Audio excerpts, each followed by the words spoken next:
Assalamualaikum warahmatullahi wabarakatuh. Alhamdulillahilladzi wahidil qaharil azizil jabbar alladzi mukawwiril laili 'alan nahar tazkiratan li ulil albabi wal absor. Ashhadu an la ilaha illallahul malikul mahsyar wa ashhadu anna muhammadan abduhu wa rasuluhul mukhtar. Allahumma salli wa sallim wa barik ala sayyidina muhammadin wa ala alihi wa sahbihi sabar wattabi'it tabi'ina lahum bi ihsanin ila yaumil mahsyar, amma ba'd. Kaum muslimin wa muslimat nu dimuliakeun ku Allah, ku akang dipihormat tur dipicinta. Urang ngadoa pamugi urang sadayana ngengingkeun ridho Allah Subhanahu wa taala. Amin ya rabbal alamin. Nu teu damang boh panyawat dohir panyawat batin, pamugi panyawatan didamangkeun ku Allah.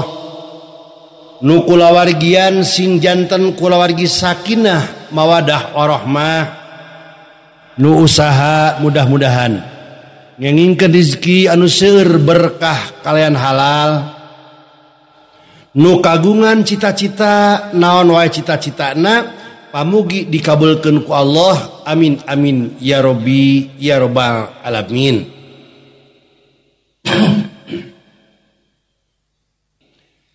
Kaum muslimin wa muslimat nu dimuliakeun ku Allah, urang teraskeun deui hancana nanging sateu acan diteraskeun, urang ngawaskeun sholawat. Mudah-mudahan urang sing kalabat umat Rasulullah sallallahu alaihi wasallam. Mangga urang sasarengan. Allahumma sholli wa sallim wa barik alaihi salatum minallah wa alfa salam alal Mustafa Ahmad syarifil maqam. Salatum minallah wa alfa salam alal Mustafa Ahmad syarifil maqam. Salamun kamiskil khitam alaikum uhai babana ya kiram wa man dzikruhum ansuna fi dhalam wa nurul lana baina hadal anam. Allahumma salli wa sallim wa barik alaihi. Sallu alaihi wa sallim wa barik alaihi. Kaum muslimin wa muslimat nu dimuliakeun ku Allah, masih dina hanca Qisasul Anbiya, kisahna para nabi. Mangga urang teraskeun deui hancana anu kamari, tapi urang ngau kakawen nya supados rada aya benten dibandingkeun sareng ceramah anu sanesna. Surep data pitana anegi kang kaekaan dasa purwa dasa 10 purwa mimiti daksina iku wakasan. wiwiting ngecatur anu ditutur awal carita nu bepal di pedar nurut kana hadis-hadis Rasul bahkan taat kana perintah-perintah Al-Quran maka diwincik jadi syair bahkan di atra walatra dina prosa tur disisip umang rupa puisi anu gelis ingkang kapiwarti endah ingkang kapiwarta dina pisan tareh Islam qisasul anbiya pada sintanu dimuliakeun ku Allah emut keneh hancana kamari semuhun masih keneh ngabahas ajajil anu ternyata nuju merangan ka kaum Banul Jan dibarengan ku para malaikat mangga urang teraskeun deui. Kaum muslimin wal muslimat dimuliakeun ku Allah Subhanahu wa taala tong terang perangna antawis para malaikat dibarengan sareng ajajil penghuluna pamimpin para malaikat nu keur merangan ka Banul Jan maka masya Allah tong terangna pedang kangkang korewang bedog gondewah jeung sawangsana berbagai macam senjata nu ngakibatkeuna masya Allah perang nu ternyata ngocor darah ti pihak-pihak Banul Jan. Nu akhirna kaum muslimat tu dimuliakeun ku Allah Subhanahu wa taala. Kulantarannya Banul Jan tegasna jin-jin anu berbuat maksiat ka Allah Subhanahu wa taala maka dikersakeun ku Allah Subhanahu wa taala dengan izin Allah Subhanahu wa taala maka nu unggul di medan tempur nu gagah di medan perang nu sakti di medan jurit talian iwalti para malaikat nu ternyata tayalian iwalti dipimpin ku salah sahiji ternyata makhluk nu namina ajajil. Kaum muslimin wal muslimat dimuliakeun ku Allah Subhanahu wa taala maka sarengsena eta sakumna Banul Jan golongan para jin para ehna bahkan alam dunia kalintang pisan repeh rapihna tiis ceuli herang mata istilahna mah tentrem ayem kabantu situasi jeung kondisi geus teruksak deui ku Banul Jan itu kaum muslimin sadayana bahkan tepikeun kamun katingali teh mah na waktu harita kaum muslimin sadayana bahkan digambarkeun dina kaendahan alam ku ahli pupuh jeung ahli pantun bakal kieu gunung-gunung samupaul puncakna mumbul ka langit pasawahan upluk aplak paslang jeung pasir leutik parena sumedeng rampak mata kuas nu ningali masya Allah saking endahna dina kayaan tayalian iwalti bumi anu geus ditinggalkeun paeh ku golongan Banul Jan bahkan maka muslimat dimuliakeun ku Allah sesatuan tos diciptakeun ku Allah Subhanahu wa taala masya Allah recetna sora manuk cet nya kitunya sora manuk ku disalada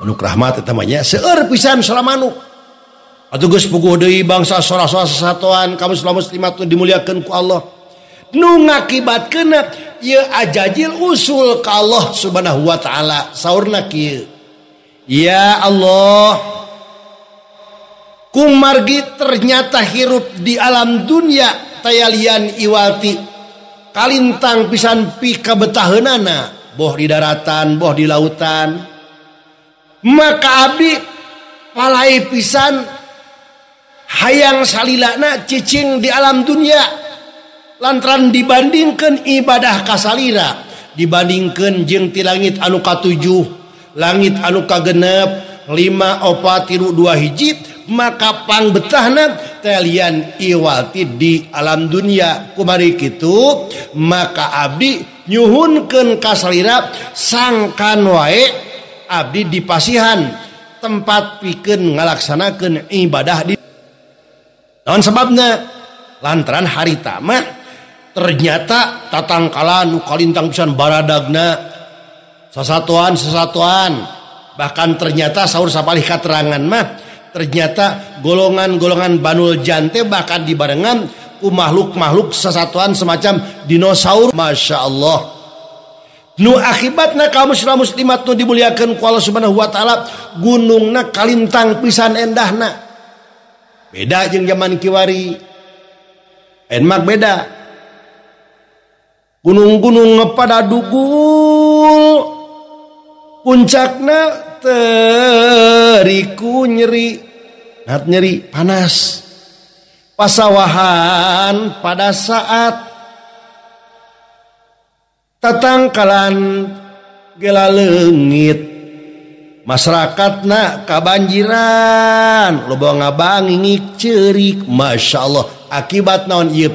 Akibat tina seueurna masyarakat nu teu ngajaga kana tatangkalan kana gunungna digundulan. Akibatna erosi mah akibatna ternyata banjir jeung sabangsana. Kaum muslimin wa muslimat nu dimuliakeun ku Allah, ku akang dipihormat, tu dipicinta. Maka ieu ajajil ternyata zikir ka Gusti Ilahi Robbi.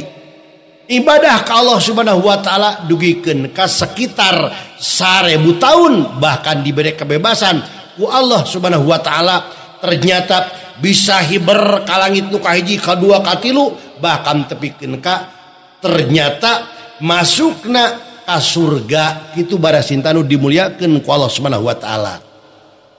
Kaum muslimin wa muslimat nu dimuliakeun ku Allah maka dina hiji waktu. Jadi barang dina hiji waktu. Maka kaum muslimin wa muslimat nu dimuliakeun ku Allah Subhanahu wa taala. Allah Subhanahu wa taala ngumpulkeun sakumna para malaikat. Nu kalintang pisan seueurna kaum muslimat nu dimuliakeun ku Allah Subhanahu wa taala. Maka dijelaskan talian ku Allah Subhanahu wa taala na kitab suci Al-Qur'an surat Al-Baqarah ayat anu ka-30. Mangga urang aoskeun sasarengan. A'udzu billahi minasy syaithanir rajim.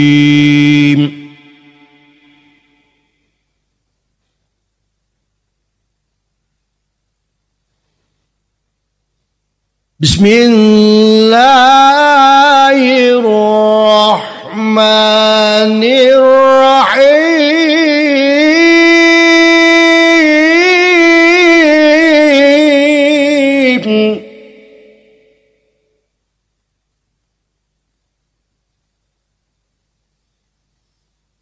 Wa idh qala rabbuka lil malaikati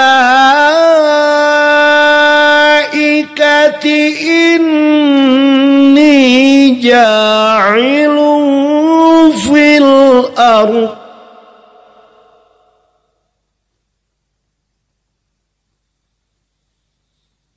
inni ja'ilun fil ardi khalifah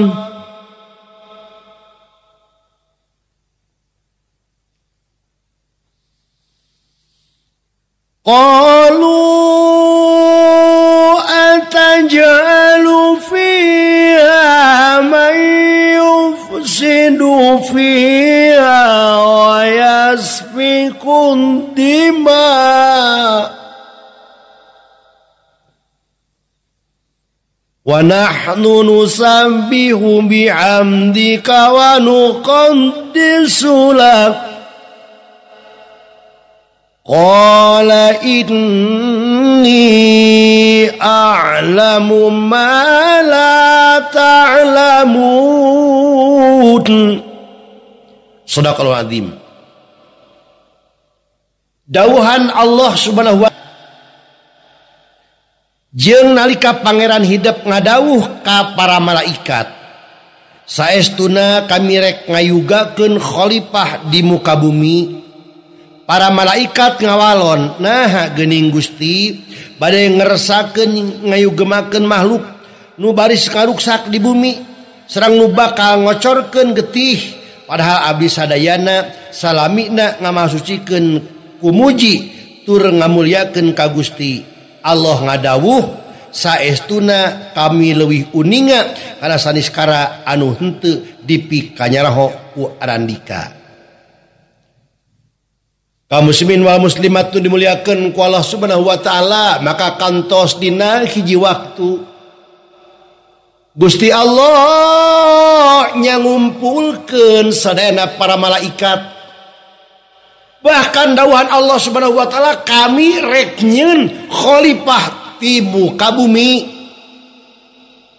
Maka malaikat langsung seakan-akan protes, nah ya Allah bet ngayakeun deui khalifah di muka bumi nu bakal nyieun karuksakan, bakal numpahkeun darah. Abdi langkung sae anu senantiasa ngasucikeun ibadah ka salira. Maka Allah ngadawuh talian iwati sanyanyana kami leuwih nyaho naon-naon nu dipikanyaho ku aranjeun. Kitu barasinta. Kaum muslimin wal muslimat tu dimuliakeun ku Allah Subhanahu wa taala, maka Allah Subhanahu wa taala ternyata ditarosku para malaikat. Wahai Allah, nah nu bakal dipidamal ku salira teh jadi khalifah teh naon? Maka Allah ngawaler talian iwalti manusia, insan, anas gitu inti nama nu bakal jinte talian iwalti manusia. Malaikat tu marosna ya Allah didamalna tidak naon ya manusia teh, maka talian saur Allah iwalti tina saripati na bumi. Atau kaum muslimin wal muslimat tu dimuliakeun ku Allah Subhanahu wa taala. Engal nama Gusti Allah marentahkeun ka opat malaikat kaum muslimin sadayana. Dawuhan Allah Subhanahu wa taala, maka ka malaikat utus cokot ku anjeun saripati na eta bumi. Maka talian iwalti pikeun dijadikeun khalifah di ieu bumi, talian iwalti Adam ngaranna. Atau kaum muslimin wa muslimat nu dimuliakeun ku Allah, saur sapalih katerangan maka talian iwalti malaikat nu ieu teh maka Jibril, Mikail, Israfil, tur Ijrail kaum muslimin sadayana. Maka ternyata barang dugi, ternyata uluk salam ka bumi ieu malaikat, pokna teh mi ka bumi. Maka diwalar ke bumi, luning datang sandika Jibril. What do you want? Aya naon mun cek urang ngobrolnya. Maka talian saur malaikat Jibril kami diparentahkeun ku Allah Subhanahu wa taala pikeun nyokot saripati bumi nu bakal dijadikeun ternyata ku Allah salah saji makhluk Allah nu talian nu namina Adam. Maka ternyata kaum muslimat tu dimuliakeun ku Allah, ieu bumi nolak harita keneh. Nolak sapajodogan. Pokna teh wahai Jibril, maka kami teu suka, kami teu ridho dicokot ku anjeun tina saripati bumi, maka kemarin kitu maka wayahna anjeun teu meunang. Kitu bae sinta. Nu kahiji kaum muslimat tu dimuliakeun ku Allah Subhanahu wa taala. Diparentahkeun ku Allah malaikat Jibril ternyata nepangan deui ka Allah Subhanahu wa taala yen bumi teu ridhoeun pikeun dicanak, ternyata sebagian tina taneuhna rek dijadikeun salah saji hamba Allah anu diciptakeun ku Allah Subhanahu wa taala. Teras deui Allah ngutus deui ka malaikat Mikail kaum muslimin sadayana. Maka ternyata Mikail ge kitu barang sumpin bahkan ngucapkeun salam ka bumi teh. Mi sanyanyana kami diutus ku Allah pikeun nyokot sebagian ti bagian anjeun nu bakal dijadikeun khalifah di muka bumi talian iwalti Adam. Cek bumi lah tidak mau teu ridho, akhirna kumaha? Maka Mikail ge berangkat deui nepangan ka Allah Subhanahu wa taala 2 kali tabara sinta. Datang deui nu katilu malaikat Israfil bae sinta diparentahkeun ku Allah Subhanahu wa taala.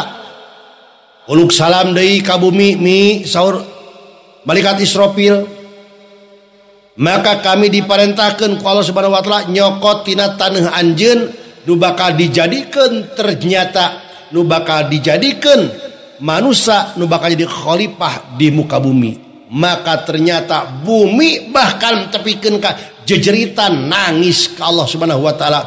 Terido ya Allah lamun teh mah abdi di aya makhluk nu dijadikeun ti dieu maka pasti bakal berbuat kemaksiatan ka abdi. Kitu barea sinta ceuk ieu bumi. Nu akhirna maka muslimat nu dimuliakeun ku Allah ya Israfil.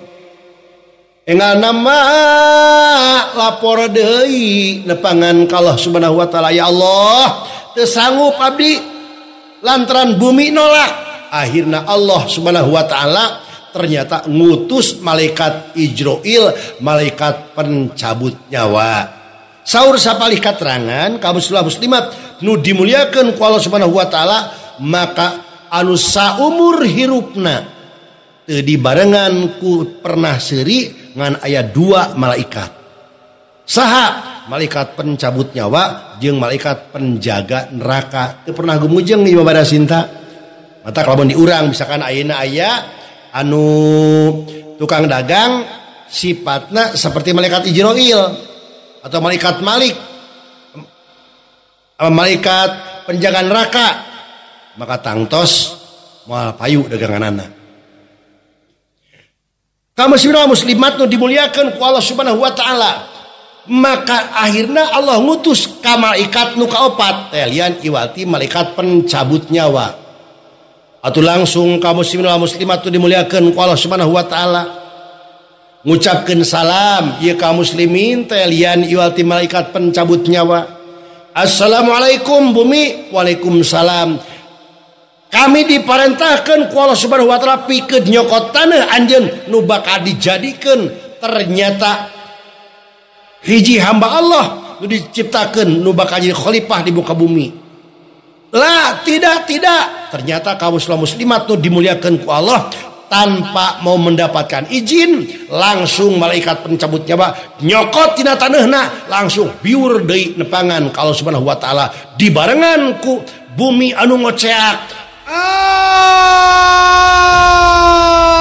Kaum muslimin wal muslimat nu dimuliakeun ku Allah Subhanahu wa taala, enggal nama maka ieu malaikat nyangakeun kaum muslimin saripati bumi nu langsung dipaparinkeun ka Allah Subhanahu wa taala, maka ku Allah Subhanahu wa taala diciptakeun ngajadikeun ngabentuk, maka idza ada syai'an ayyakula lahu kun payakun, lamun Allah mengendaki hiji perkara jadi maka cek Allah maka pasti bakal jadi. Nah nanging ternyata kaum muslimat itu dimuliakeun ku Allah,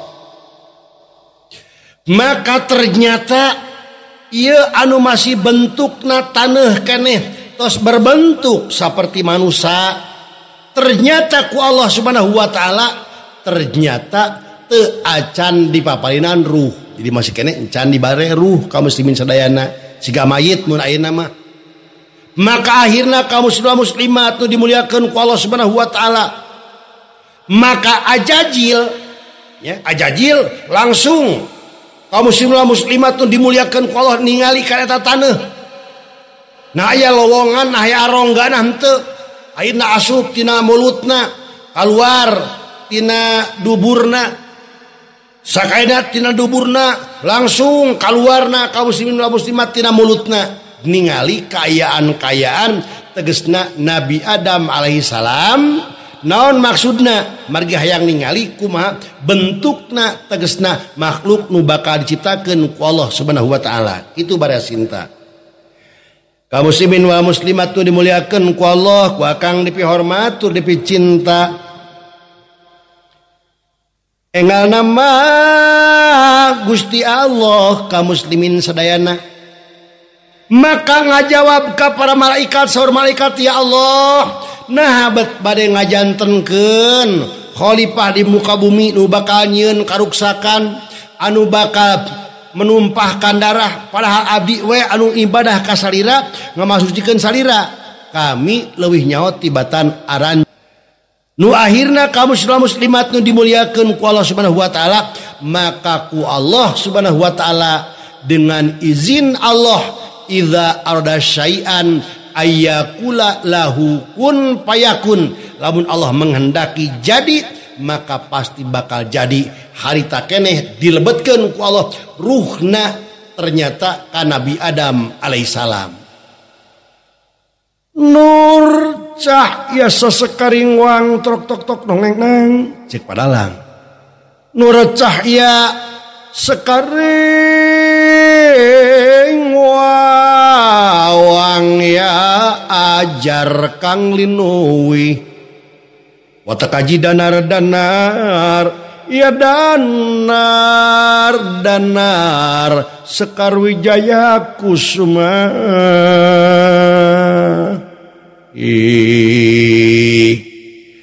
Nabi Adam kaum muslimat dimuliakeun ku Allah Subhanahu wa taala ternyata persis sirga anu gugah kulem get up gugah from sleeping gugah saatosna kulem bara sinta ucap kicip sagala rupana. Bahkan ternyata sadayana para malaikat nyaksian kaum muslimat nu dimuliakeun ku Allah Subhanahu wa taala. Maka dengan izin Allah Subhanahu wa taala, Allah Subhanahu wa taala ngalebetkeun ternyata hikmahna ilmuna ka Nabi Adam alaihissalam. Maka didawuhkeun ku Allah dina Al-Qur'an surat Al-Baqarah ayat anu ka-31 dawuhan Allah. A'udzu billahi minasy syaithanir rajim. Bismillahirrahmanirrahim.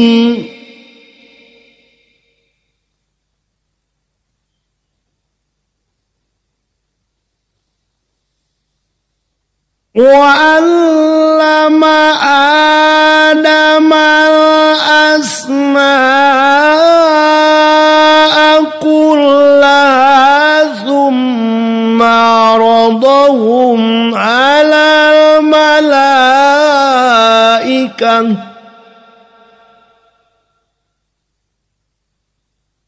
ثم عرضهم على الملائكة فقال أنبئوني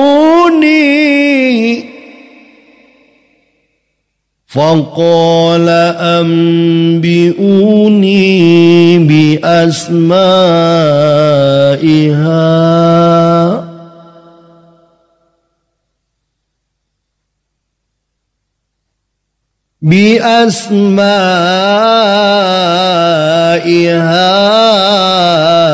هؤلاء إن كنتم صادقين.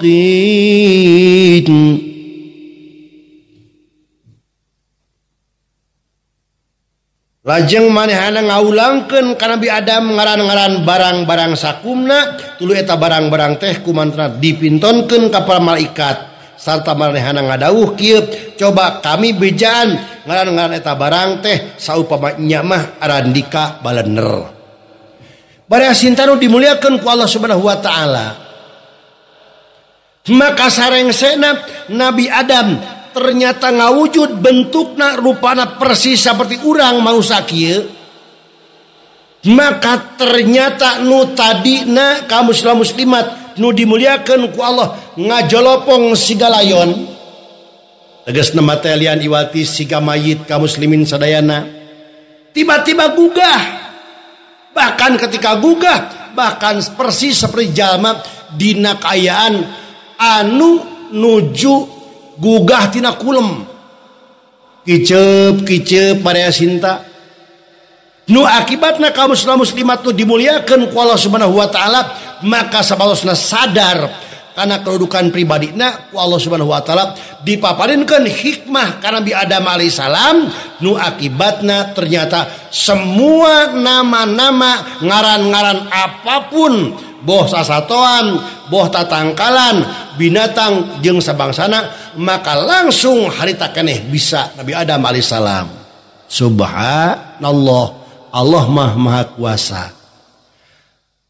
Allah Maha Esa, Allah yang Maha Kuasa, Dialah yang memberi kita telinga dan mata. Masya Allah, Maha Kuasa Allah Subhanahu wa Ta'ala menghendaki Nabi Adam mengetahui sadayana nu ditinggal ku anjeuna, sadayana nu kadangu ku anjeuna, maka tos langsung aya dina memori. Nu akhirna kaum muslimat nu dimuliakeun ku Allah Subhanahu wa Ta'ala, maka Allah Subhanahu wa Ta'ala sok mah hanya ngadawuh ka para malaikat, sok bejaan ka kami tina ngaran-ngaran eta nu aya di surga lamun anjeun termasuk jalma-jalma anu bener, termasuk makhluk-makhluk anu bener. Maka kaum muslimin wal muslimat sadayana malaikat ngajentul seakan-akan budeg. Cek itu pokna jero hatena, I don't know. Cek nu saorang deui ora weruh, cek nu saurang deui teu terang, cek nu saurang deui ma'arif, cek nu saurang deui I'm sorry I don't know anything about it because it isn't my line. Cie pokona mah intina mah punten abdi teu tiasa margi eta mah bukan termasuk kebiasaan tur kemampuan abdi.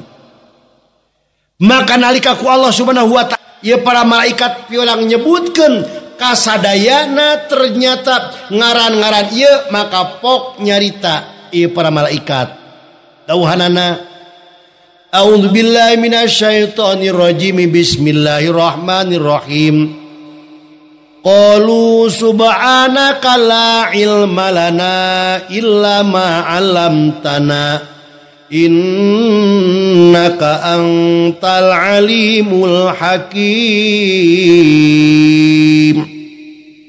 Maka para malaikat ngawal pokna teh maha suci Allah, abdi sadar rumaos tina ilmu teu aya nu terang kajaban nu palos diulangkeun ku Gusti ka abdi sadayana.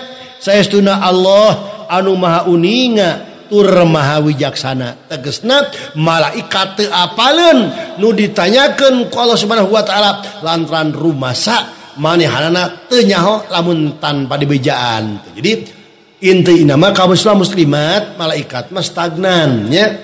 Jadi lamun diparentahkeun ku Allah kitu we. Tegasna mah sakumaha jeung dawuhan Allah Subhanahu wa Ta'ala dina Al-Qur'an geuningannya dijelaskeun. A'udzubillahi minasyaitonirrajim bismillahirrahmanirrahim.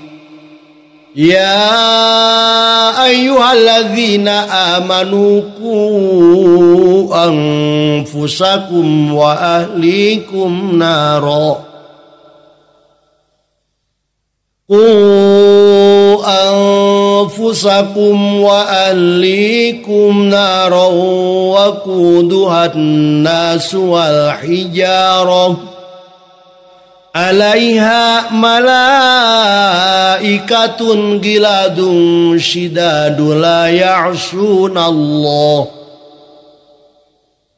ya'sunallaha ma amarahum wa yaf'aluna ma yu'marun. Yeuh jalma-jalma nu ariman dawuhan Allah, jaga diri anjeun jeung keluarga anjeun tina siksaan seuneu neraka. Nu seuneu neraka teh di kayu bakarna tina manusia-manusia tur patung sesembahan.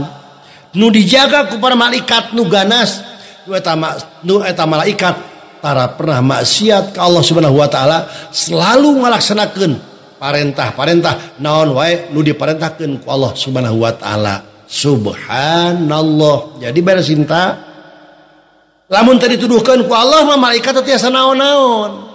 Matak nalika saur Allah Subhanahu wa Ta'ala, wahai malaikat, mun cek urang meureunnya tadi maneh nyebutkeun yen keur naon bet nyieun Nabi Adam alaihissalam. Lamun kira-kira anjeun bener, lamun kira-kira anjeun pinter, lamun kira-kira anjeun nyaho, sok sebutkeun tah. Ieu ngaran naon wae tah? Ari tah. Sebutkeun tataan sadayana. Ternyata teu aya anu apaleun hiji jacan. Qalu subhanaka la ilma lana illa ma 'allamtana innaka antal alimul hakim. Nu akhirna kaum muslimin wa muslimat nu dimuliakeun ku Allah Subhanahu wa taala, maka langsung Allah Subhanahu wa taala marentahkeun ka Nabi Adam alaihissalam. Dawuhan Allah Subhanahu wa taala, a'udzu billahi minasyaitonir rajim. Bismillahirrahmanirrahim. Qala ya Adamu ambihum bi asmaihim. Falamma ambahum bi asmaihim qala alam aqul lakum inni a'lamu ghaibas samawati wal ardh wa a'lamu ma tubduna wa ma kuntum taktumun. Allah nimbalan ye Adam bejakeun ku hidup ka maranehana para malaikat. Ngaran-ngaran eta barang-barang teh barang Nabi Adam. Nataan kana ngaran-ngaran eta barang lajeng anjeunna ngawadawuh. Nah lain kami geus ngadawuh ka arandika yen kami leuwih uninga kana saniskara kagaiban langit jeung bumi jeung kami uninga kana saniskara nuku kami ditembrakeun jeung nuku kami disumputkeun. Tuh para sinta dawuhan Allah Subhanahu wa taala ka Allah Subhanahu wa taala ka para malaikat, Dam sok ayeuna cacakan maneh kakara lahir kakara ayeuna dijieun ku kami sebutkeun ku maneh tina ngaran-ngaran ieu tah. Intina mun di urang mah tah ieu kemang ros, ieu malati, ieu misalkan kemang wera, ieu mah kahitutan dipapai kamu selama muslimat nu dimuliakeun ku Allah Subhanahu wa taala, maka baru malaikat merasa ternyata subhanallah tayalian iwalti, maka neme anjeunna meyakini yen Allah Subhanahu wa taala anu maha uninga. Pokna maka masya Allah ternyata abdi mah teu terang naon-naon dibandingkeun sareng Nabi Adam alaihissalam nu kakara terang. Kaum muslimin wa muslimat nu dimuliakeun ku Allah Subhanahu wa taala, maka atuh sarita sakabehanana malaikat ternyata nu kalintang pisan seueurna kaum muslimin sadayana. Nalika ku Allah Subhanahu wa taala dipetel, ku Allah Subhanahu wa taala dites pikeun nyebutkeun ngaran-ngaran nu aya di surga. Boh tatangkalanana, boh sasatoanana atau binatang-binatangna kabeh anu nyahoeun. Maka begitu Adam alaihissalam nu kakara diciptakeun ku Allah Subhanahu wa taala, ternyata sok ceritakeun ku anjeun Dam ka Nabi Adam alaihissalam, maka Nabi Adam alaihissalam langsung terangeun nataan kana sakabeh sasatoan. Nataan kana sakabeh tatangkalan, sagala kekembangan nu ngakibatkeun keur para malaikat kaget tu nira ningali trok tok tok nong neng nang, kaget tu nira ningali naon sababna kakara diciptakeun harita keneh. Masya Allah ternyata geus pinterna lain lumayan dunya. Jadi bersyukur urang mah cacakan sebagai hamba Allah Subhanahu wa taala sanes nabi, urang mah sanes rasul, sanes ulama, sanes kiai, bahkan santri ge kadang-kala ukur 2-3 poe, sabulan 2 bulan 3 bulan, tapi dipaparinkeun ku Allah hidayah duikeun ka urang mampu keneh ayeuna nungtut ilmu ngadawukeun acara Siroja Muniro. Bersyukur ka Allah Subhanahu wa taala ieu teh lian iwati karunia ti Allah Subhanahu wa taala. Sakumaha dawuhanana, a'udzu billahi minasyaitonir rajim, bismillahirrahmanirrahim. Wa idz ta'adzana rabbukum la in syakartum la azidannakum wa la in kafartum inna azabi lasyadid. Jeung inget nalika Allah ngamaklumkeun mun anjeun syukur kana kanikmatan ti Allah, maka pasti Allah bakal nikmat kanikmatan bakal nambahan kanikmatan ka aranjeun. Ngan sabalikna lamun anjeun kufur kana kanikmatan ti Allah, maka Allah pasti bakal nyiksa ka aranjeun. Jadi urang teh kerana bersyukur karena segala kenikmatan yutos dianugerahkeun ku Allah Subhanahu wa taala. Sumping wenado murang kali mun wae anjeun syukuran kana nikmati pangeran, sing yakin Allah nambahan ku bangsa ning kanikmatan. Kan lamun urang syukur bakal ditambah. Tapi lamun anjeun kufur ka Allah nu Maha Ghafur, niscaya anjeun disiksa di kubur nepi ka lebur. Naudzubillah min dzalik. Disiksa ku Allah seuneu nu ngempur hurung bahkan ti alam kubur, tapi keun ka urang nepangan ka Allah nu Maha Ghafur. Kumari kitu bersyukur urang mah tiasa keneh jadi hamba Allah Subhanahu wa taala. Kitu kaum muslimat sadayana. Mangga urang teraskeun deui. Kaum muslimin wa muslimat nu dimuliakeun ku Allah Subhanahu wa taala, maka ternyata sadayana para malaikat nu kalimtang pisan seueurna. Bahkan duwikeun ka miliaran para malaikat kaum muslimat nu dimuliakeun ku Allah Subhanahu wa taala, maka ku Allah Subhanahu wa taala ayeuna diparentahkeun, ternyata diparentahkeun talian iwati sangkan sujud ka Nabi Adam alaihissalam. Dijelaskeun na kitab suci Al-Qur'an surat Al-Baqarah ayat anu ka-34. Dawuhan Allah, A'udzubillahi minasyaitonir rajim. Bismillahirrahmanirrahim. Wa idz qulna lil malaikati isjudu li adama fasajadu illa iblis aba wastakbara wa kana minal kafirin. Jeung nalika kami nimbalan marentahkeun ka para malaikat geura sarujud arandika ka Adam, nya para malaikat teh brak sujud sadayana. Kaum muslimat tu dimuliakeun ku Allah, lain sujud ibadah tapi sujud tilawah, sujud penghormatan lantaran ternyata Adam lebih pinter tibatan para manehana para malaikat, cacakan kakak dijadikeun sujud penghormatan tur diparentahkeun ku Allah Subhanahu wa taala. Sadayana sujud illa iblis, kajaba iblis bada sinta aba wastakbar wa kana minal kafirin, maka ternyata iblis mah takabur ukitu namahana kaasup golongan jalma-jalma anu kafir. Jadi bada sinta nu dimuliakeun ku Allah disebutkeun iblis teh asal tina kalimah ablasa, tegasna maka membangkang ka Allah Subhanahu wa taala. Nah saha atuh ari iblis teh tah pada sinta ari sabenerna ari iblis teh lian iwalti penghuluna para malaikat. Jadi penghuluna malaikat, bahkan ternyata nu tadina anu masih kene ngaranna ajajil nu ibadah ka Allah Subhanahu wa taala di langit anu ka-7 1000 tahun, kagenep 1000 tahun, kalima 1000 tahun, kaopat 1000 tahun, terus katilu kadua langit kahiji 1000 tahun, bahkan di bumi ibadah ka Allah salami 1000 tahun.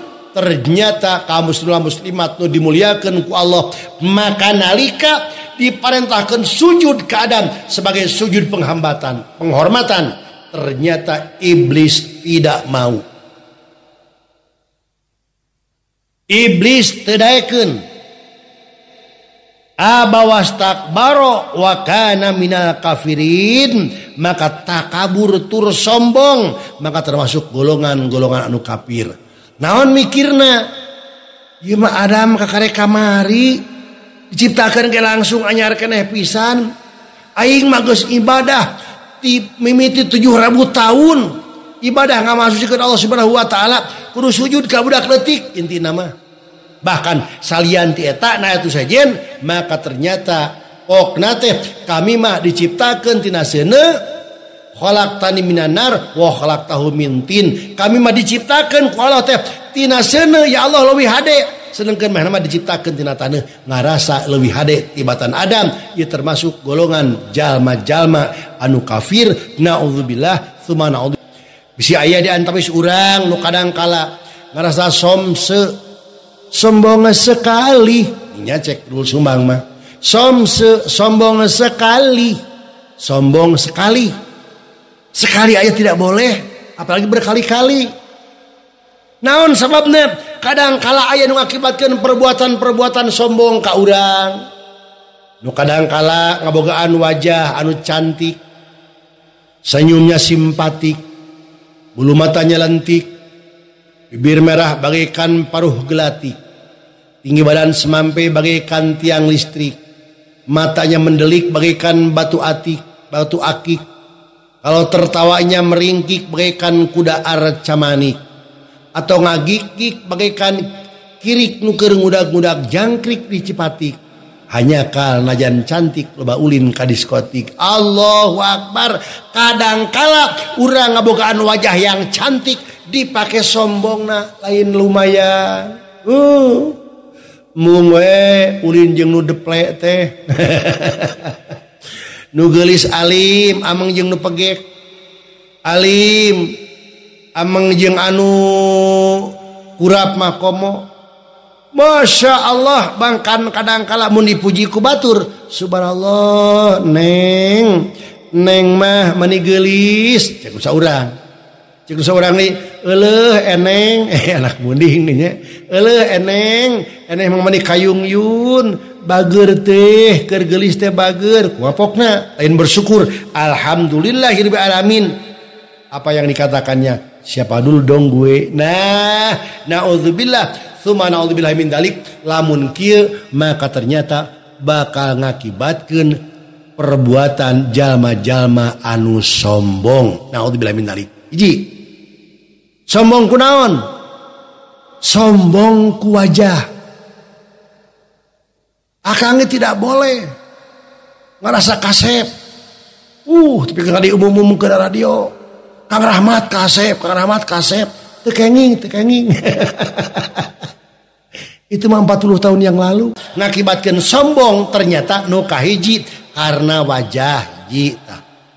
Nu kaduana ka muslimin sadayana kadangkala karena tahta jeung kedudukan ka muslimin sadayana. Lamun geus boga kedudukan komo cicing di luhur, masya Allah kaum muslimat nu dimuliakeun ku Allah Subhanahu wa taala. Nah jadi para pejabat, nah jadi aparat.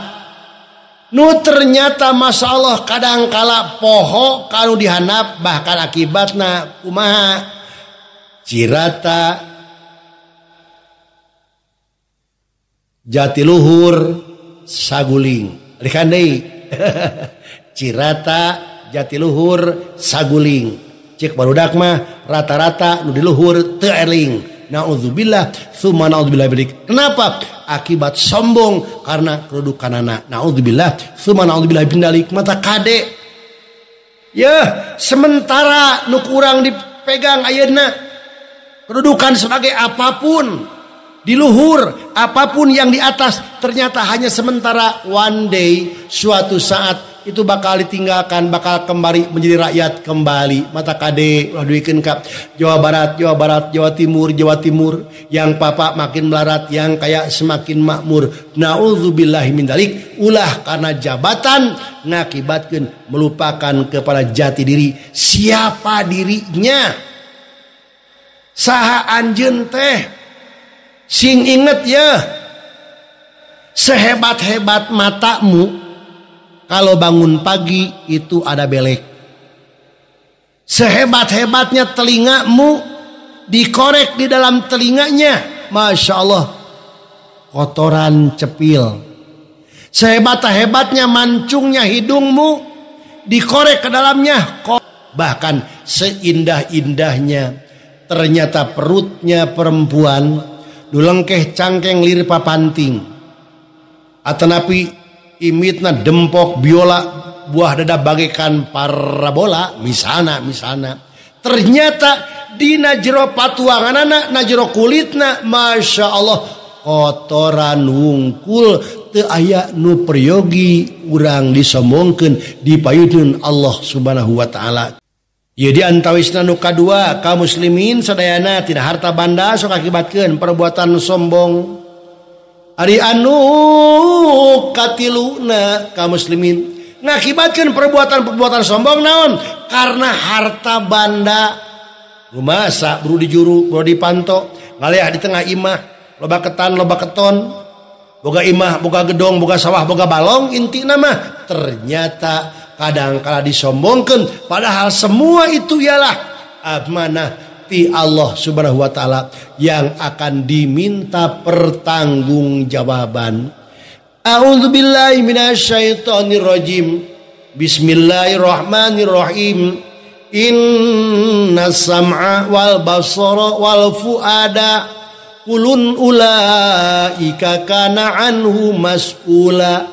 Sanyanya pendengaran, penglihatan dan juga hati akan diminta pertanggungjawaban ku Allah Subhanahu wa taala. Mawi kada kumaha atuh seueurkeun istighfar sangkan urang menyadari teu sombong ku harta, teu sombong ku rupa, teu sombong ku kedudukan, urang malah haula wala quwata illa billahil aliyul azim, teu daya jeung teu upaya kanging ku pertulungan Allah nu Maha Agung. Seueurkeun istighfar ka Allah Subhanahu wa taala.